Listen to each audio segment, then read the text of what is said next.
News के इस bulletin में आपके साथ मैं हूं स्वाति। शहर से जुड़ी खबरों को देखेंगे विस्तार से, लेकिन सबसे पहले एक नजर डालते हैं हेडलाइंस पर। नवरात्रि के पावन पर्व पर हो रही मां भगवती की उपासना, देवी मंदिरों में सजा माता रानी का दरबार, विविध धार्मिक अनुष्ठानों का क्रम है जारी। पंचमी पर मां भगवती के स्कंद माता स्वरूप का हुआ पूजन। और सिवनी में लोकायुक्त जबलपुर की ट्रैप कार्यवाही, जनपद पंचायत सिवनी के लेखा शाखा प्रभारी 10,000 रुपए रिश्वत लेते हुए ट्रैप, पंचायत सचिव की शिकायत के आधार पर हुई कार्यवाही।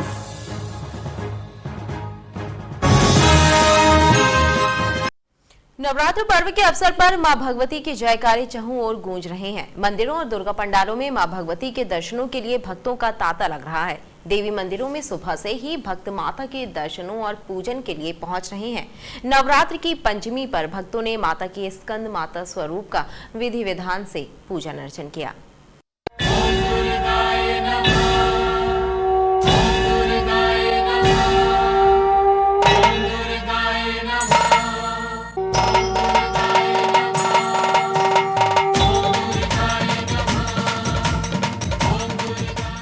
नवरात्र पर्व के अवसर पर संस्कारधानी में चहुं और माता के जयकारे गूंज रहे हैं। देवी मां के दर्शनों के लिए मंदिरों में भक्तों की कतारें लग रही हैं। शुक्रवार को नवरात्र की पंचमी के अवसर पर मंदिरों में भक्तों की भारी भीड़ नजर आई। भक्तों ने मंदिरों में जाकर मां भगवती का दर्शन किया और पूजन अर्चन कर उनसे मनोकामना पूर्ति का आशीर्वाद लिया। मंदिरों में सुबह से ही माता के दर्शनों के लिए भक्तों की कतारें लगी रही। नवरात्र की पंचमी के अवसर पर मंदिरों में माता की विशेष आरती और श्रृंगार किया गया। दीक्षितपुरा छोटी खेरमाई, मुझे 35 साल हो गए, एक भी बार नागा नहीं हुआ। बहुत अच्छा मंदिर है, बढ़िया। देवी माँ की बहुत कृपा बरसी है मुझ पर। सब काम उनके ये दुआओं से, उनके आशीर्वाद से मेरे पूरे हुए। उनको सत सत प्रणाम बारंबार। सब परिवार की, घर परिवार की मनोकामनाएं पूर्ण होती है हमारी, सब सुखी संपन्न रहते हैं। कौन सा मंदिर है ये छोटी खेरमाई, दीक्षितपुरा, छोटी देवन। आज हमारी छोटी देवन में पांचवी पंचमी का दिन है। सभी भक्त लोग आते हैं और पूजा पाठ करते हैं और सभी की मनोकामनाएं पूर्ण होती हैं। और ये कई वर्षों से चला आ रहा है। यहाँ पे सभी भक्त, मोहल्ले पड़ोस, आसपास के दूर के लोग, सभी लोग आते हैं और झंडा रोपण किया जाता है। नवरात्रि की पंचमी पर श्रद्धालुओं ने माता के पांचवें स्वरूप स्कंद माता की उपासना की। पुराणों के अनुसार मां स्कंद माता कमल पर विराजमान रहती है, इसलिए उन्हें पद्मासना देवी भी कहा जाता है। मां स्कंद माता की गोद में 6 मुख वाले स्कंद कुमार भी विराजमान हैं। ऐसा कहा जाता है कि स्कंद माता की पूजा करने से संतान सुख की प्राप्ति होती है और शत्रुओं का विनाश होता है। लोकायुक्त जबलपुर की टीम ने सिवनी जिले में ट्रैप कार्रवाई करते हुए जनपद पंचायत सिवनी के लेखा शाखा प्रभारी गड़ाराम कटरे को 10,000 रुपए रिश्वत लेते हुए रंगे हाथों पकड़ा है। लोकायुक्त जबलपुर की टीम ने जनपद पंचायत सिवनी के पंचायत सहायक विस्तार अधिकारी प्रभारी लेखा शाखा गड़ाराम कटरे को 10,000 रुपए की रिश्वत लेते रंगे हाथों धर दबोचा। लेखा शाखा प्रभारी गड़ाराम कटरे ने खुरई ब्लॉक में पदस्थ पंचायत सचिव राजिक अंसारी से वेतन वृद्धि लगाने की एवज में रिश्वत की मांग की थी। पंचायत सचिव ने एसपी लोकायुक्त जबलपुर संजय साहू से मामले की शिकायत की। शिकायत के सत्यापन के बाद लोकायुक्त निरीक्षक स्वप्निल दास और निरीक्षक भूपेंद्र दीवान के नेतृत्व में ट्रैप दल का गठन किया गया और ट्रैप कार्रवाई को अंजाम दिया गया। पंचायत कार्यालय सिवनी में पदस्थ बाबू, जिसका नाम है गनाराम कटरे, जो कि एडीओ के पद पर है और वर्तमान में लेखा शाखा प्रभारी है, तो उनके द्वारा इसकी वेतन वृद्धि लगाने के एवज में 10,000 रुपये रिश्वत की डिमांड की जा रही है। तो श्रीमान पुलिस अधीक्षक महोदय द्वारा उक्त बात को गंभीरता से लेते हुए इसकी रिकॉर्डिंग कराई गई और रिकॉर्डिंग कराने में स्पष्ट रूप से ये बात आई कि 10,000 रुपये लगेंगे तो ही इसकी वेतन वृद्धि लगेगी। रिश्वत की मांग स्पष्ट रूप से पाई गई। तो उसके तारतम्य में श्रीमान पुलिस अधीक्षक महोदय के द्वारा एक टीम गठित कर आज दिनांक को लोकायुक्त टीम ने 10,000 रुपये लेते हुए आरोपी को रंगे हाथों पकड़ा गया। लोकायुक्त की इस कार्रवाई से जनपद पंचायत कार्यालय में हड़कंप मच गया। लोकायुक्त के अधिकारियों ने ट्रैप के बाद मामले में विधिवत प्रकरण दर्ज किया है। जवाहरलाल नेहरू कृषि विश्वविद्यालय के कृषि छात्रों ने निजी विश्वविद्यालयों द्वारा पूरे प्रदेश में नियम विरुद्ध तरीके से कृषि छात्रों को डिग्री प्रदान किए जाने का आरोप लगाते हुए विरोध दर्ज कराया है। जवाहरलाल नेहरू कृषि विश्वविद्यालय के कृषि छात्रों ने कलेक्टर कार्यालय पहुंचकर प्रदर्शन किया। पैदल मार्च करते हुए कृषि छात्र कलेक्टर कार्यालय पहुंचे थे।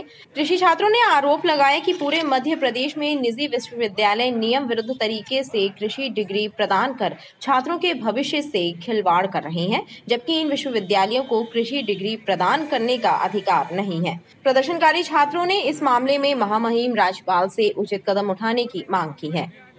जो कृषि की डिग्रियां निजी विश्वविद्यालय एवं परंपरागत विश्वविद्यालय कृषि की डिग्रियां दे रहे हैं, उसके फर्जीवाड़े के विरोध में हम ज्ञापन देने आए हैं कलेक्टर महोदय को। कृषि छात्रों ने प्रदेश के महामहिम राज्यपाल के नाम जिला प्रशासन के माध्यम से मांग पत्र भी सौंपा है। बड़ी खेरमाई मंदिर के पीछे नर्मदा नगर में बिजली के जर्जर पोल लंबे समय से खतरे का सबब बने हुए हैं, लेकिन जिम्मेदार विभाग खतरा बने हुए इन विद्युत पोलों को लेकर कोई सतर्कता नहीं बरत रहा। बड़ी खेरमाई मंदिर के पीछे नर्मदा नगर के मैदान में इन दिनों नवरात्र पर्व का मेला चल रहा है, जहां शाम होते ही सैकड़ों लोगों की आवाजाही बनी रहती है। ऐसे में मैदान में लगे विद्युत के जर्जर पोल खतरे का सबब बने हुए हैं। इन विद्युत पोलों के गिरने और बड़ा हादसा होने की आशंका हमेशा बनी रहती है, लेकिन जिम्मेदार विभाग खतरा बने इन पोलों को लेकर कोई भी सतर्कता नहीं बरत रहा है। स्थानीय लोगों ने विद्युत विभाग को पोल जर्जर होने की जानकारी भी दी है, लेकिन अब तक पोल बदलने को लेकर कोई पहल नहीं की गई। एमपी वालों को हमने फोन लगाए हैं, आते ही नहीं है, कोई कार्रवाई नहीं कर रहे हैं। यहाँ पे कम से कम खम्मा ठीक कर दे। बहुत मेला भर रहा है, कब हादसा हो जाए, कोई दुर्घटना कब हो जाए, कोई भरोसा नहीं है। खम्मा टूट चुका है पूरा। तो मेला भरा जा रहा है और यहाँ खम्मा कगार की मेला टूट चुका है और कोई उम्मीद नहीं चाहिए जब गिर जाए वो, और कोई धक्का मारेगा तो गिरना ही है। और जल्दी जल्दी यहाँ मतलब खम्मा बदलवाने की कोशिश करवा दो आप। और पूरा टूटा हुआ है नीचे, और पूरा टूटा हुआ है। कहीं मेला भीड़ भाड़ पड़ेगी तो दिक्कत वाला काम, रिक्स वाला काम पूरा। एमपी बिजली को एमपी को मतलब दर्ज करवाए हैं नर्मदा मैदान, बड़ी खेरवाई नर्मदा नगर मैदान में। खम्भे पूरे तिरछे हो गए हैं, झूले वाले करके गए हैं। 2 खम्भे हैं, वो तो एक खत्म ही है खम्भा नीचे से मतलब नीचे से। तो कोई बड़ा हादसा हो सकता है? बिल्कुल हो सकता है। क्या होना चाहिए? प्रशासन को चाहिए एमपीबी वालों को बुलवाएं, सही करवाएं। लंबे समय से इन विद्युत पोलों में जंग लग गया है, इससे लोगों को दुर्घटना का खतरा बना रहता है। मदन महल थाना क्षेत्र गंगा सागर के पास गुरुवार की देर रात एक युवक ने हाथों में पिस्टल लेकर पहले तो हवाई फायर की और उसके बाद एक युवक को धमकी देते हुए वहां से भाग खड़ा हुआ। अचानक हुई फायरिंग से क्षेत्र में दहशत फैल गई। इस मामले में युवक की शिकायत पर मदन महल पुलिस ने एफआईआर दर्ज कर घटना की जांच शुरू की है। मदन महल गंगा सागर रोड पर एक जिम के सामने गुरुवार की रात एक युवक ने पहले पिस्टल से फायरिंग की और उसके बाद अनिकेत जैन नामक एक युवक को धमकी देते हुए भाग खड़ा हुआ। बताया जाता है कि जिस युवक ने फायरिंग की घटना को अंजाम दिया उसका नाम अभिनव मिश्रा है। इस घटना की शिकायत अनिकेत जैन ने मदन महल थाने में दर्ज कराई है। उसने बताया कि वह रोजाना जिम जाया करता है। बुधवार को उसकी गाड़ी में किसी ने अपशब्द लिख दिए थे। गुरुवार की रात जब वह जिम से बाहर निकला तो अभिनव मिश्रा ने उसे रोका और फायरिंग करते हुए धमकी देते हुए भाग खड़ा हुआ। वहाँ पे मैंने अपनी गाड़ी पार्क करी हुई थी सामने, करीब 1 दिन पहले की बात है। उसमें अभिनव मिश्रा नाम के लड़के ने कुछ अपशब्द लिख दिए थे। फिर उसके बाद आज जब मैं जिम गया तो उसने मेरे को बाहर बुलाया और बाहर बुलाने के बाद उसने अपनी रिवॉल्वर निकाली और रिवॉल्वर निकालने के बाद उसने बाहर एक फायर किया और फिर उसके बाद उसने अपना छर्रा उठाया और लेके चला गया और फिर उसके बाद मेरा बैग भी लेके गया वो अंदर जिम से। अनिकेत की शिकायत पर मदन महल पुलिस ने एफआईआर दर्ज कर मामले की जांच शुरू कर दी है। इस घटना के सीसीटीवी वीडियो भी पुलिस के सामने आए हैं। रिपोर्ट की गई कि वो जिम में प्रैक्टिस करने गए हुए थे, तो वहाँ पे कुछ लोगों से उनका वाद विवाद हो गया। इस संबंध उनके द्वारा शिकायत पत्र दिया गया है, शिकायत को जांच में लिया गया है, उस पर कार्रवाई की जा रही है। पुलिस ने फायरिंग करने वाले शख्स की तलाश शुरू कर दी है। पुलिस का कहना है कि आरोपी के पकड़े जाने के बाद पिस्टल के संबंध में भी जांच करेगी। लेमा गार्डन में राजीव आवास योजना से बनाए गए मकानों को दुरुस्त करके रीसेल करने की घोषणा की गई थी, लेकिन अब बदहाल मकानों को ही हितग्राहियों को टिकाया जा रहा है, जिससे लोग परेशान हैं। नगर निगम के अधिकारियों की विवादित कार्यशैली चर्चा का विषय बनी हुई है। ये तस्वीरें यूक्रेन के क्षतिग्रस्त मकानों की नहीं है, बल्कि जबलपुर नगर निगम द्वारा गरीबों को आवंटित करने के लिए बनाए गए मकानों की है। इन मकानों की आवंटन से पहले ही हालत खस्ता हो गई है। नगर निगम कमिश्नर आशीष वशिष्ठ ने घोषणा की थी कि मकानों की मरम्मत कराने के बाद ही इन्हें रीसेल किया जाएगा, लेकिन अब कंडम हालत में ही इन्हें बेचा जा रहा है। ये नैमा गार्डन के जो मकान मिले हैं, ये बिल्कुल जर्जर मकान है। इसमें कोई व्यवस्था नहीं है, ना पानी है, ना लाइट है, कुछ भी नहीं है। और हम लोगों ने फाइनेंस में लगाया था, नगर निगम ने बोला था कि आप लोग फाइनेंस करवाइए। हम लोग ने लगाया, अब बैंक वाले फाइनेंस नहीं कर रहे। अब हमने सैंक्शन लेटर तो नगर निगम में लगा दिया, मगर उसका कुछ हल नहीं निकल रहा। अब उसके लिए हम लोग क्या करें?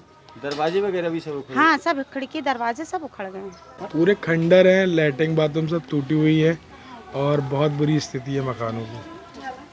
क्या चाहते हैं आप, क्या बोल? और हम लोग ने जो अस्थायी आवंटन दिया गया था, हम लोग को फाइनेंस कराने को बोला गया था, वो फाइनेंस कराने को तैयार नहीं है नगर निगम।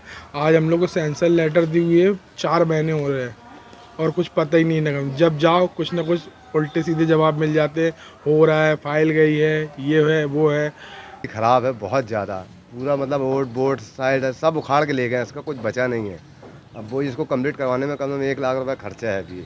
और बाकी बहुत ही ज़्यादा जितने मकान हैं जिनको अब अलाउड हुआ है, वो भी अपना अपना काम करवा रहा है अपने तरीके से। बाकी ये है कि पूरा मकान ख़राब है। ये ला अब एक ठोड़ी वहाँ देख रहा, आपको देख रहा, खिड़की टूटी, दरवाजा सब कुछ है ही नहीं ढंग का। अभी अपन उनको बनवाना अपने रहने के लिए, तो अपने को लगाना पड़ेगा पैसे। बहरहाल आवास योजनाएं नगर निगम की दहलीज पर दम तोड़ रही हैं, लेकिन आला अफसरों को इसकी जरा भी परवाह नहीं है। गरीब परिवार ही परेशान होने मजबूर है। नगर निगम में काम बंद हड़ताल के दौरान कर्मचारी नेताओं पर हुई एफआईआर को वापस लेने की मांग उठने लगी है। कर्मचारी संगठन ने कलेक्टर के नाम सौंपे पत्र में आरोप लगाया है कि झूठी एफआईआर दर्ज कराई गई है, जांच कराकर शिकायत वापस ली जाए।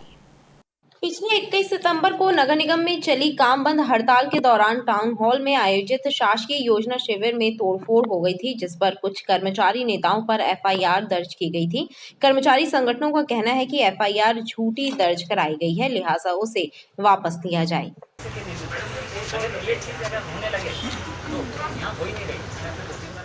आपने एक झूठा इल्जाम लगवा के इस जिले के मुखिया को हमारे खिलाफ खड़ा किया कि हमने जोनों में जाके जो योजना चल रही थी, काहे कि मुख्यमंत्री जन कल्याण योजना में हमने तोड़फोड़ की। मैं तो पूरे टाइम नगर निगम में उपलब्ध था, आप फुटेज देख लें, लेकिन सिर्फ दमनकारी नीति अपनाने के लिए, कर्मचारियों को डराने के लिए जो कृत्य आप कर रहे हैं, इससे कर्मचारी डरने वाला नहीं। आज हमने माननीय संभागीय आयुक्त को ज्ञापन दिया, अभी कलेक्टर महोदय के दे रहे हैं। अगर ये इस पर कार्रवाई पर रोक नहीं लगती तो पूरा प्रदेश बंद रहेगा। अगर ये काम समय पे होता तो ये हठधर्मिता बनती नहीं, ना निगम कर्मचारियों को आंदोलन करने की ज़रूरत पड़ती। लेकिन निगम कर्मचारी जो अपनी मांगों के लिए जायज़ मांगों के लिए अगर संघर्ष कर रहे हैं, हड़ताल कर रहे हैं, तो निगम आयुक्त का ये अधिकार है कि उसको अपने बैठा के निराकरण करे और जो समस्याओं का निराकरण करे। लेकिन नहीं करना, अशोभनीय व्यवहार करना, गाली गुप्ता करना, ये अशोभनीय मतलब किसी भी राज्य प्रशासनिक या अपने भारतीय प्रशासनिक सेवा के अधिकारी को ये शोभनीय नहीं देता है। तो उनका जो व्यवहार है उसमें अपने उनको सुधार लाना चाहिए। और जो हमारे कर्मचारियों के खिलाफ, जो हमारे संगठन के पदाधिकारियों के खिलाफ जो एफआईआर उन्होंने लॉन्च की है, उसको समाप्त किया जाए। कर्मचारी नेताओं ने चेतावनी दी है कि यदि एफआईआर वापस नहीं ली गई तो पूरे प्रदेश में काम बंद हड़ताल कर जरूरी सेवाएं ठप कर दी जाएंगी। खबरें लगातार जारी हैं, आप देखते रहिए BDV न्यूज।